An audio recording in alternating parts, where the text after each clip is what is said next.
Alright, so now we're going to solve this word problem, and we did a lot of work with word problems. We talked about whether or not when you're solving a quadratic and it opens down, you're looking for either the vertex or a positive 0. And in this case, because it asked me for maximum height in A and in B, then I'm looking for pieces of the vertex, and I don't actually need this information right here. So I'm looking for the vertex, and if you remind yourself how to find a vertex, to find the x value, it's opposite b over 2a, and to find the y value, you just plug in. Okay, so in order to find the y value, I first have to find the x value. This one, because it's asking for the height, and height is h, then it's looking for this y value. So first, in order to do that, I would have to find the x value, which in this case would be t. So I would do x equals opposite b, so the opposite of b would be negative 96, over 2 times a, which is negative 16. That's pen's not working right. Negative 16, which gives me 3. Okay, so the vertex x value is 3. But again, it didn't ask me for the x value because x value is t. It asked me for h. So I have to plug it back in for all these t's to find that. So I would take negative 16 times 3 squared plus 96 times 3 plus 64. And for some reason it's wanting to drag at the end. And I get 208. 208 feet. 208 feet.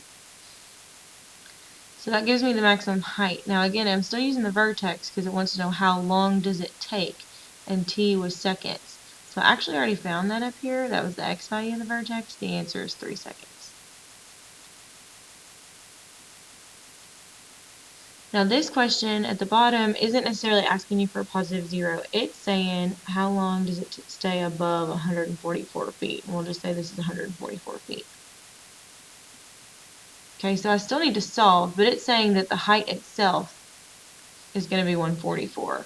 So I would do 144 equals. Adriana Desmond, your ride is here. Adriana Desmond. Sorry about that. So the height is equal to this function. And so you're going to solve for when t makes 144 feet happen.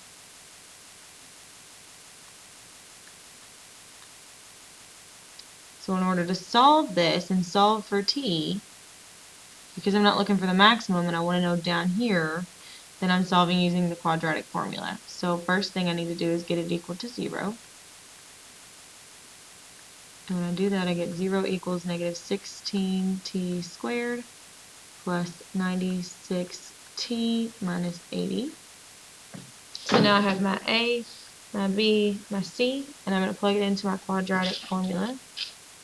So I've got x equals opposite b plus or minus the square root of b squared minus 4 times a times c all over 2 times a.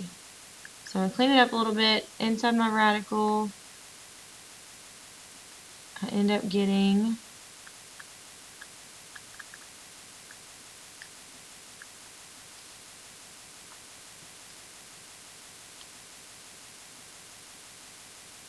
4,096, which is a very large number. And then down here, I end up getting negative 32. So this is a big, large, ugly number, but again, in word problems, we just let you give us the decimal or whole number if it works out whole, and in this case, it does. So what I'm going to do now is I'm going to take in my calculator the square root of that,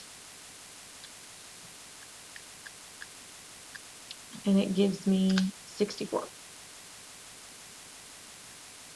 So now I've got two different answers. I've got x is equal to negative 96 plus 64 divided by negative 32, which is 1.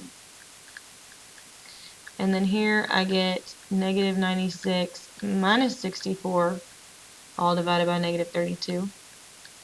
And I get 5. So I got 2 positive answers here.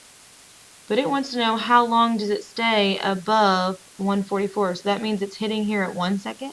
It's above 144, and then all the way around here to 5 seconds. So for how long, well, that would be 4 seconds total.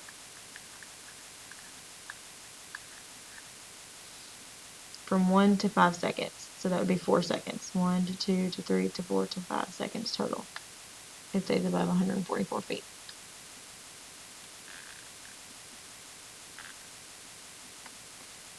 Alright, so now let's talk about how to solve this. It's in vertex form, so you could get it equal to 0, but then you'd have to FOIL and do a whole bunch of ugly stuff with this, because x minus 5 squared is the same thing as x minus 5 times x minus 5, and you have to FOIL that whole thing out, and that's a big pain. We don't want to do that.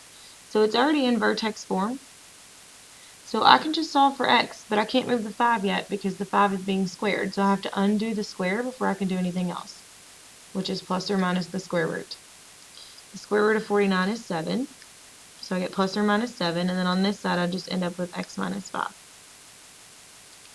So I've got x minus 5 is equal to plus 7, and x minus 5 is equal to negative 7.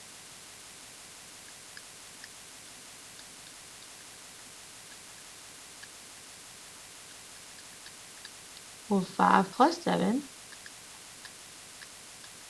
is 12. And 5 minus 7 is negative 2. This last one, same idea. I need to solve for x. So first I need to move 108 to the other side, which gives me 3x squared equals 108. Divide both sides by 3, because see, it's not being squared. It's not in there with it. There's no parentheses or anything, so I can go straight to that part and divide, and I get 36. Now I can get rid of the square, so I'm going to take plus or minus the square root, and I get x is equal to plus or minus 6. So 6, 0, negative 6, 0. You could have just left it as this, as long as you got plus or minus 6. You could write x equals 6, x equals negative 6. All those are acceptable answers.